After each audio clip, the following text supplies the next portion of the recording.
ఇది లైవా?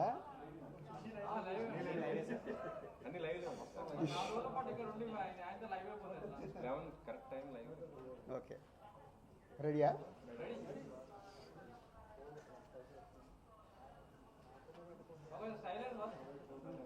అందరికీ నమస్కారం.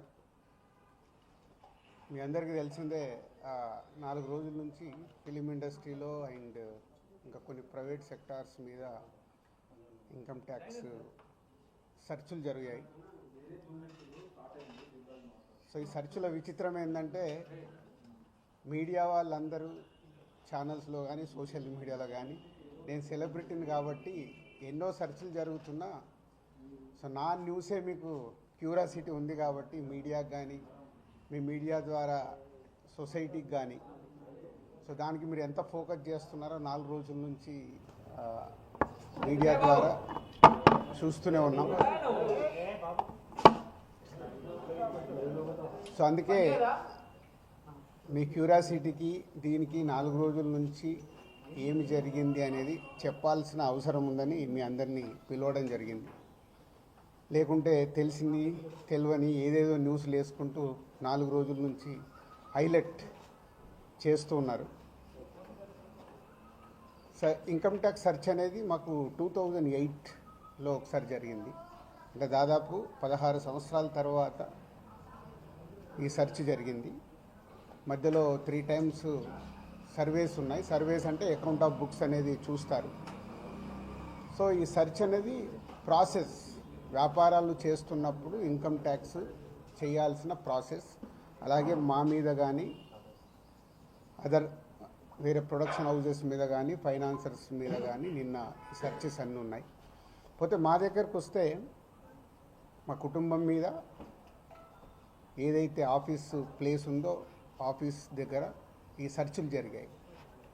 సో మొదటి 3 రోజులు ఎవరిది వాళ్ళకి ఇండివిజువల్గా సెర్చ్ చేసి స్టేట్మెంట్స్ తీసుకుంటారు. అయిన తర్వాత లాస్ట్ డే నిన్న ఆఫీస్లో కన్క్లూడ్ చేస్తారు. సో మా హౌజెస్లో జరిగిందా కానీ, ఆఫీస్లో జరిగిన దాంట్లో కానీ చాలా రిపీటెడ్గా వేసిన కొన్ని ఛానల్స్లో కానీ సోషల్ మీడియాలో కానీ ఇంత డబ్బు దొరికింది, ఇంత డాక్యుమెంట్స్ దొరికాయి, అది దొరికింది అనేది కొన్ని హైలైట్ చేశారు. ఎక్కడ కూడా మా దగ్గర డబ్బు కానీ డాక్యుమెంట్స్ కానీ ఐడెంటిఫై కానీ మా దగ్గర నుంచి వాళ్ళు తీసుకున్నది కానీ లేదు. నా దగ్గర ఒక 5 lakhs, మా శిరీష్ గారి దగ్గర ఒక 4.5 lakhs, అలాగే మా డాటర్ ఇంట్లో 6 lakhs, ఆఫీస్లో 2.5 lakhs, మొత్తం బిలో 20 lakhs. మా అందరి దగ్గర కలిపి బిలో 20 lakhs ఉంది. అలా ప్రతి ఒక్కటి ఇట్లా వాళ్ళు ఇన్కమ్ ట్యాక్స్ ఏమేమి చూశారనేది ఇలా వాళ్ళది అయిన తర్వాత పంచనామా చేసిస్తారు. సో క్యాష్ రూపంలో అది. అలాగే 5 సంవత్సరాల నుంచి మేము ఎక్కడ ప్రాపర్టీస్ కానీ వేరే దాంట్లో ఇన్వెస్ట్మెంట్ చేయడం కానీ ఎక్కడ ఏమీ జరగలేదు. అది కూడా డిపార్ట్మెంట్కు టోటల్గా అందరి దగ్గరికి వెళ్ళి క్లియరెన్స్ చేసుకున్నారు. ఇది క్లీన్, ఎక్కడ డాక్యుమెంట్స్ కానీ అలాంటివి ఎక్కడేం లేవు. అలాగే బిజినెస్ దాంట్లో ప్రొడక్షను, డిస్ట్రిబ్యూషను, థియేటర్ సైడ్ ఉన్నాం కాబట్టి వాళ్ళకి అన్నీ డీటెయిల్గా కావాలి. డీటెయిల్ అంటే ప్రొడక్షన్ ఎలా జరుగుద్ది, ప్రొడక్షన్లో 24 క్రాఫ్ట్స్ ఉంటాయి. ఆ 24 క్రాఫ్ట్స్లో లావాదేవీలు ఎలా ఉంటాయి ఒక్కొక్క సినిమాకి. సో ఆ డీటెయిల్స్ అన్నీ వాళ్ళు తీసుకోవడం జరిగింది. అలాగే డిస్ట్రిబ్యూషన్ సైడ్ ఎలా ఉంటుంది, ఎగ్జిబిషన్ సైడు ఎలా ఉంటుంది అనేది వాళ్ళన్ని డీటెయిల్స్ అడుగుతూ అందరి దగ్గర తీసుకొని ఫైనల్గా నా దగ్గర నిన్న ఇవన్నిటిని ఎవరెవరు ఏమేమి స్టేట్మెంట్లు ఇచ్చారు, ఏముంది అనేది ఫైనల్ నాతో నిన్న కన్క్లూడ్ చేశారు. డిపార్ట్మెంటే ఆశ్చర్యపోయింది. అంటే ఇంత దిల్ రాజు గారిని మేము ఏదో ఎక్స్పెక్ట్ చేసాం, అలా ఉంటుంది ఇలా ఉంటుందని సెర్చ్ జరిగేటప్పుడు they are is very happy. వాళ్ళకు మాకు జరిగిన కోఆపరేషన్లో కానీ దాంట్లో కానీ they are very happy department. ఫర్దర్గా ఆడిటర్స్ డిపార్ట్మెంట్ ఉన్నదాని మీద వాళ్ళు క్లారిటీ చేసుకుంటారు. అన్ని బుక్స్ ఆఫ్ అకౌంట్స్ కరెక్ట్గా ఉన్నాయా, ఇవేమున్నాయి లాస్ట్ 5 years అని అవన్నీ వాళ్ళు చేసుకొని కన్క్లూడ్ చేస్తారు. ఇదైపోతే మా మదర్ది, అమ్మకి 19th రోజు కాఫ్ కోల్డ్ ఎక్కువైంది. 19th అయిన తర్వాత ఇంట్లో వెళ్ళేసి ట్రీట్మెంట్ తీసుకొని వచ్చి ఇంట్లో ఉన్నారు. సడన్గా కాఫ్ ఎక్కువ అవుతే ఇమీడియట్లీ హాస్పిటల్కి పంపించాం. దానికి ఎవరో కొందరు హార్ట్ అటాక్ అని ఇంకేదో అయిందని రకరకాల న్యూస్లు క్యారీ చేస్తారు. She very fine. జస్ట్ 2 రోజులు, షీఈ్ 81 ఏజ్, 2 రోజులు హాస్పిటల్లో ఉండి ఇప్పుడు డిశ్చార్జ్ అయ్యి వస్తున్నారు. She very normal. Lungs infection కొంచెం పెరగడం వల్లే కాఫ్ వచ్చింది, దానికి ట్రీట్మెంట్ తీసుకొని వస్తున్నారు. సో దయచేసి నేను మీడియా వారిని 4 రోజులు జరిగింది కానీ ఇది కానీ మీకు తెలిసిందో తెలియందో హైలైట్ చేసుకుంటే వేయకండి. నేను ఎప్పుడు రిక్వెస్ట్ చేస్తుంటాను. అంటే ఇప్పుడు నా మీద మీకు ఎంత క్యూరియాసిటీ ఉంటుందో ఒక సెలబ్రిటీగా, అలాగే చాలామందికి అది ఉంటుంది. తప్పుడు న్యూస్ వెళ్ళినప్పుడు అక్కడ వాళ్ళకి ఇటు మాకు తెలిసిన కుటుంబాలు కానీ ఇష్టపడే వాళ్ళు కానీ తప్పు న్యూస్లు వెళ్తాయి. దయచేసి మళ్ళీ నేను ఎప్పుడు చెప్పేదే మళ్ళీ చెప్తున్నాను, తప్పుడు న్యూస్ని బయటికి తీసుకెళ్ళకండి. Okay, thank you. ఎందుకు చేస్తారయ్యా? ఒక్క నిమిషం. 4వ రోజు నాది కాదు కదా, మైత్రిలో జరిగింది, అభిషేక్ మీద జరిగింది, ఇలా అందరి మీద. ఇది ఇండస్ట్రీకి సంబంధించి ఎందుకు టార్గెట్ చేస్తారు? ఇన్కమ్ ట్యాక్స్ అనేది ప్రాసెస్, ఇదేమి ఇల్లీగల్ కాదు. ఇన్కమ్ ట్యాక్స్ అనేది ప్రతి ఒక్కరికి, మీరు కూడా టీడీఎస్లు కడతారుగా, ఎందుకు కడతారు? అస్సలు తప్పు. ఇవే అంటున్నా, రాంగ్ న్యూస్లు మీ ఇష్టంకి వచ్చినాయి అనేసుకొని వేయడం ఎందుకు?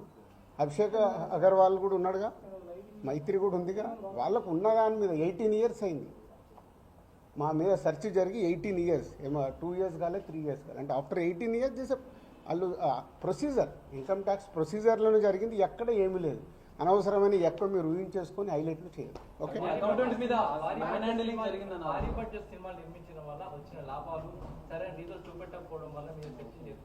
నా దగ్గర కాదండి, మొత్తం జరిగితే మళ్ళీ మీ దగ్గర అంటారండి.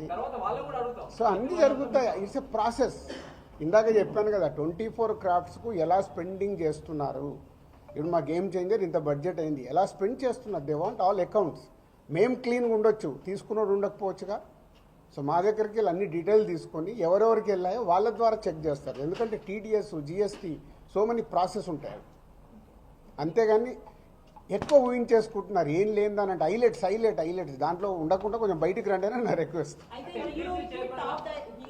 టాప్ డైరెక్టర్స్ కి బ్లాక్ ఇవ్వడం వల్లే ఇష్యూస్ వస్తున్నాయి అనేది కూడా వినిపిస్తుంది. మీలో కొంతమంది, మీ ప్రొడ్యూసర్స్ కొంతమంది చెప్తున్నారు, దీనికి ఏమంటారు? మీ ఛానల్స్ కూడా చాలా చెప్తారు, బ్లాక్ ఎక్కడ ఉంది, ఎక్కడికి వెళ్ళి వస్తుంది, నువ్వు సినిమా ఎక్కడ చూస్తున్నావు, ఆన్లైన్లో టికెట్ బుక్ చేసుకుంటున్నావు, 90% బుక్ మై షోలో బుక్ చేసుకుంటున్నావు, పేటీఎంలో బుక్ చేసుకుంటున్నారు. ఎక్కడుంది క్యాష్? 90% అకౌంట్లోనే కదా అందరు మీరు బుక్ చేసుకుంటున్నారు, సినిమాలు చూస్తున్నారు. అది మళ్ళీ మీ ఊహ. ఎవరికి రావాల్సిన స్టోరీలు ఎప్పుడు రాసుకుంటూనే ఉంటారు, ఎందుకంటే మీకు కూడా హైలైట్స్ కావాలి కదా, లేకుంటే కష్టంగా. నేను మీకు అదేనండి చెప్తున్నా, 2008లో అయింది సెర్చ్ నా మీద. ఎన్ని సంవత్సరాల తర్వాత వచ్చారు? 1, 2 ఓన్లీ నా మీదే అవుతే మీరు మాట్లాడేది రైట్. ఇండస్ట్రీలో చాలామంది మీద అయింది కదా. సో దానికి లింక్ లేదు కదా. అదే అనవసరమైనది ఊహించుకొని లింకులు చేయకండి అనే నా రిక్వెస్ట్. అసలు నేను ఆఫీస్కి వెళ్ళాను, మరి నాకు ఎవరైనా చెప్పలా.